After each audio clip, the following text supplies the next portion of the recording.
കപ്പയ്ക്കും ചോറിനൊക്കെ കൂട്ടാൻ പറ്റിയ നല്ലൊരു അടിപൊളി മത്തിക്കറിയാണ് ഇന്ന് ഞങ്ങളിവിടെ തയ്യാറാക്കുന്നത്. സംസാരം ടിവിയുടെ പുതിയൊരു വീഡിയോയിലേക്ക് എല്ലാവർക്കും സ്വാഗതം. നമ്മുടെ എല്ലാവരുടെ വീട്ടിലും മത്തിക്കറി ഉണ്ടാക്കാറുണ്ട്. കപ്പയ്ക്കും ചോറിനൊക്കെ കൂട്ടാൻ പറ്റിയ നല്ലൊരു അടിപൊളി മത്തിക്കറിയാണ് ഇന്ന് ഞങ്ങളിവിടെ തയ്യാറാക്കുന്നത്. അപ്പം നമ്മൾ ഗ്രേവി ആയിട്ടല്ല, കുറച്ച് ചാറോട് കൂടി ഒരു കറിയാണ് നമ്മൾ വയ്ക്കുന്നത്. ആദ്യം തുടക്കക്കാർക്കാണെങ്കിൽ പോലും നല്ല ഈസി ആയിട്ട് നമുക്ക് ഇത് ഉണ്ടാക്കിയെടുക്കാവുന്നതാണ്. അപ്പോൾ എല്ലാവരും ഒന്ന് ട്രൈ ചെയ്ത് നോക്കുക. അപ്പോൾ നമുക്ക് വീഡിയോയിലേക്ക് കിടക്കാം. അതിന് മുമ്പായിട്ട് ആദ്യമായിട്ടാണ് ഞങ്ങളുടെ ചാനൽ കാണുന്നതെങ്കിൽ എല്ലാവരും ഒന്ന് സബ്സ്ക്രൈബ് ചെയ്യണം. അപ്പോൾ നമ്മളിവിടെ സാധനങ്ങളൊക്കെ എടുത്ത് വെച്ചിട്ടുണ്ട്. മല്ലിപ്പൊടി ഞങ്ങൾ ചേർക്കുന്നില്ല. മല്ലിപ്പൊടിയൊക്കെ ചേർത്ത് കഴിഞ്ഞാൽ ചിലപ്പോൾ പെട്ടെന്ന് കേടാവാൻ സാധ്യതയുണ്ട്. അപ്പോൾ മുളക് പൊടിയും കുടംപുളിയൊക്കെ ഇട്ടാണ് നമ്മളിത് തയ്യാറാക്കി എടുക്കുന്നത്. അപ്പോൾ നമുക്ക് വീഡിയോയിലേക്ക് കിടക്കാം. അപ്പോൾ മത്തിക്കറി എങ്ങനെയാണ് തയ്യാറാക്കുന്നതെന്ന് നമുക്ക് നോക്കാം. അതിനുവേണ്ടി ഞങ്ങളിവിടെ 1 കിലോ മത്തി ഇവിടെ എടുത്തു വെച്ചിട്ടുണ്ട്. ഒരു മീഡിയം സൈസിലുള്ള മത്തിയാണ് നമ്മളിവിടെ എടുത്തു വെച്ചിരിക്കുന്നത്. അപ്പോൾ ഒന്ന് വരഞ്ഞിട്ടാണെങ്കിൽ ആ മസാലയെല്ലാം ആ മത്തിയിലേക്ക് നന്നായിട്ടൊന്ന് പിടിക്കും. ഇനി വലിയ കഷ്ണങ്ങളാണോ നിങ്ങൾ മേടിക്കുന്നതെങ്കിൽ മീൻ മേടിക്കുന്നതെങ്കിൽ അത് നടുവെന്ന് മുറിച്ച് കട്ട് ചെയ്തിട്ട് നമ്മൾ കറി വെച്ചാലും മതി. ഇതുപോലെ ഒന്ന് ചെറുതായിട്ടൊന്ന് വരഞ്ഞു കൊടുത്താൽ അപ്പോൾ അതിൻ്റെ ഉള്ളിലേക്ക് ആ മുളക് പൊടി എല്ലാം നന്നായിട്ട് പിടിക്കും. അപ്പം മത്തിക്ക് ആവശ്യമായ പൊടികളാണ് നമ്മളിവിടെ എടുത്തിരിക്കുന്നത്. അതെന്താണെന്ന് പറയാം. മുളക് പൊടി, കാശ്മീരി മുളക് പൊടി, കുടംപുളി, ഉലുവ, മഞ്ഞൾപ്പൊടി, കടുക്, ഉപ്പ്, ചെറിയുള്ളി, ഇഞ്ചി, വെളുത്തുള്ളി, പച്ചമുളക്, കറിവേപ്പില, വെളിച്ചെണ്ണ. ഇനി നമുക്ക് എങ്ങനെയാണ് പാകം ചെയ്യുന്നതെന്ന് നോക്കാം. ചട്ടി അടുപ്പത്ത് വെച്ചിട്ടുണ്ട്. നന്നായിട്ട് ചൂടായിട്ടുണ്ട്. ഇനി കുറച്ച് വെളിച്ചെണ്ണ ഒഴിച്ചു കൊടുക്കാം.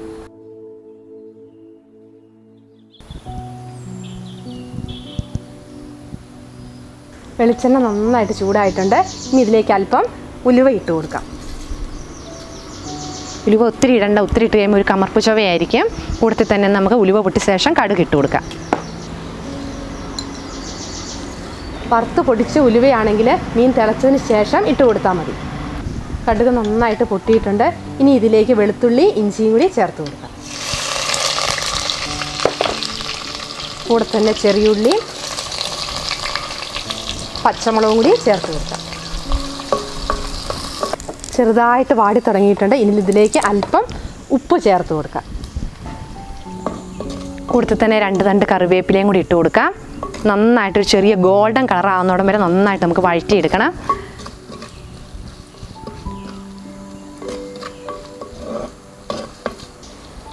ഇവിടെ 5 പച്ചമുളകാണ് ചേർത്തിരിക്കുന്നത്. ഇനി അല്പം കൂടി എരിവ് കൂടുതൽ വേണ്ടിയുള്ളവർക്ക് 1-2 കൂടി കൂടുതൽ ഇട്ട് കൊടുക്കാം. അതുപോലെ തന്നെ ചെറിയുള്ളി ഒരു 10 ചോളയാണ് ഇട്ടേക്കുന്നത്. ഒരുപാട് ചെറിയുള്ളി ഇടണ്ട. ഉള്ളി ഇട്ട് കഴിയുമ്പോൾ ചിലപ്പോൾ പെട്ടെന്ന് കേടാവാൻ സാധ്യതയുണ്ട്. അപ്പോൾ ചെറിയുള്ളി കുറച്ചിട്ട് കൊടുത്താലും മതി. 1-2 ദിവസമൊക്കെ നമുക്ക് കേടുകൂടാതെ തന്നെ നമുക്ക് ഈ മീൻകറി നമുക്ക് വെക്കാം. അതുകൊണ്ട് ചെറിയുള്ളി കുറച്ചിട്ട് കൊടുത്താലും മതി. ഇഞ്ചിയും പച്ചമുളകും വെളുത്തുള്ളിയും എല്ലാം നല്ല ഗോൾഡൻ കളറായി വന്നിട്ടുണ്ട്. ഇനി നമുക്കിതിലേക്ക് മുളക് പൊടിയൊക്കെ ചേർത്ത് കൊടുക്കാം. ഒരു 3 ടേബിൾ സ്പൂൺ മുളക് പൊടിയാണ് ചേർക്കുന്നത്.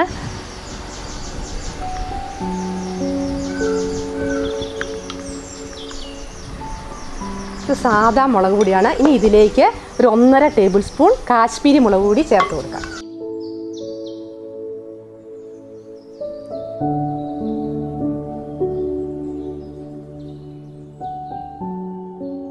ഒരു 1/2 ടീസ്പൂൺ മഞ്ഞൾപ്പൊടി. ഇനി ഇതിലേക്ക് 2 കപ്പ് വെള്ളം കൂടി ചേർത്ത് കൊടുക്കാം.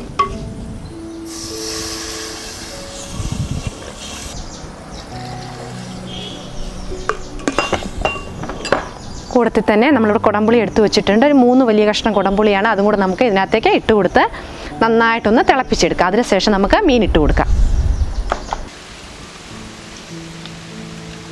പരിപ്പ് നന്നായിട്ട് തിളച്ച് വന്നിട്ടുണ്ട്. നമുക്കിനി മീൻ കഷ്ണങ്ങൾ കൂടി അതിനകത്തേക്ക് ചേർത്ത് കൊടുക്കാം.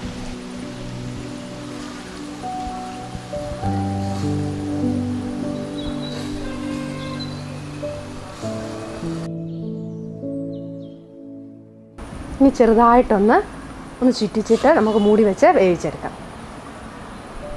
നമുക്ക് തിളയ്ക്കുന്നതിന് മുമ്പേ തവിയിട്ടൊക്കെ ഇളക്കാവുള്ളൂ. തിളച്ച ശേഷം നമ്മൾ തവിയിട്ടൊന്നും ഇളക്കരുത്.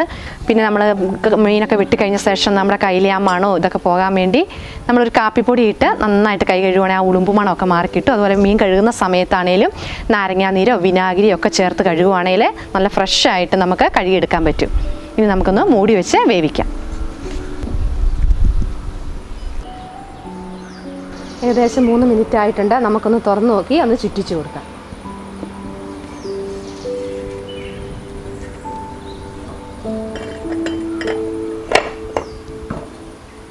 ഉപ്പും പുളിയൊക്കെ ഒന്ന് കൂടിയാന്ന് നോക്കാം. ഉണ്ടോ? ഉപ്പും പുളിയൊക്കെ പുളി കുറച്ച് സമയം കൂടെ മൂടി വെച്ചിട്ട് വേവിക്കാം അല്ലേ? അപ്പോൾ നമ്മുടെ മീൻ കറി ഇവിടെ ഏകദേശം റെഡി ആയിട്ടുണ്ടോ? നമുക്കൊന്ന് തുറന്ന് നോക്കാം.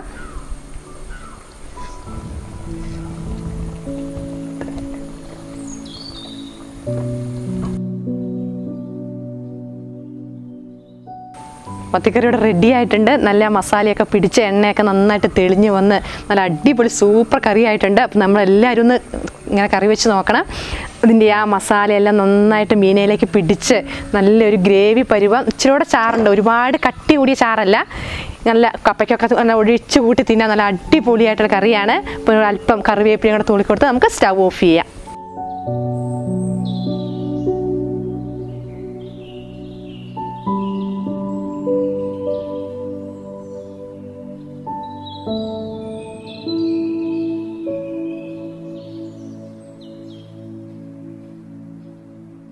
മത്തിക്കറി ഇവിടെ റെഡി ആയിട്ടുണ്ട്.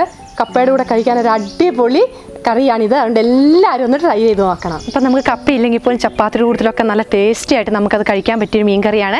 അപ്പോൾ നിങ്ങളെല്ലാവരും ഒന്ന് അപ്പോൾ സ്വന്തമായിട്ട് ഉണ്ടാക്കുന്നവർക്കൊക്കെയാണ് നമ്മൾ എളുപ്പത്തിൽ, വളരെ എളുപ്പത്തിൽ നമുക്ക് വീട്ടിൽ തന്നെ നമുക്ക് ഉണ്ടാക്കിയെടുക്കാവുന്നതാണ്. അപ്പോൾ എല്ലാവരും ഒന്ന് ഇത് ഉണ്ടാക്കി നോക്കണം.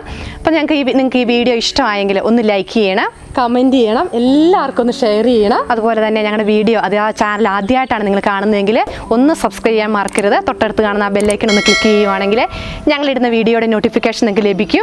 മറ്റൊരു വിഭവമായി വീണ്ടും കാണാം. ബൈ.